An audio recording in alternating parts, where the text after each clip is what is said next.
Palamaner police స్టేషన్ను ఆకస్మిక తనిఖీ చేసిన ఆంధ్రప్రదేశ్ రాష్ట్ర మహిళా కమిషన్ చైర్మన్, చిత్తూరు జిల్లా పలమనేరు పోలీస్ స్టేషన్ని ఆంధ్రప్రదేశ్ రాష్ట్ర మహిళా కమిషన్ చైర్మన్ రుకియా బేగం ఆకస్మిక తనిఖీ చేశారు.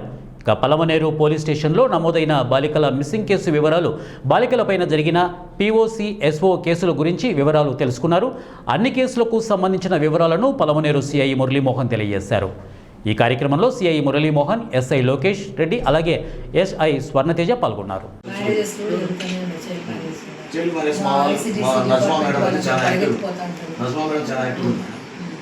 మా దృష్టికి వస్తే 100% ఆపేస్తాం. మ్యాక్సిమం అంత కౌన్సిలింగ్ ఇచ్చి ఆపేసి మళ్ళీ వాళ్ళకి టార్చర్ చేస్తాం. మేడం వాళ్ళు మళ్ళీ మా తర్వాత పెళ్లి చేస్తాం లేదా అని చూస్తున్నాం. తల్లిదండ్రులకు మ్యాక్సిమం కౌన్సిలింగ్ ఇస్తున్నాం. త్వరగా పెళ్లి చేయడం వల్ల, అట్లీ ప్రెగ్నెన్సీ అవ్వడం వల్ల చనిపోతారు పిల్లలు, వీళ్ళకు లేని కొన్ని వ్యాధులు వస్తాయి, హీమోఫిలియా ఇవన్నీ వస్తాయి. రకరకాలుగా వాళ్ళకి కొంచెం చెప్తున్నాం. ఏదో చూసి వాళ్ళు కొంచెం భయపడి తల్లిదండ్రులు పెళ్లి చేస్తున్నాం.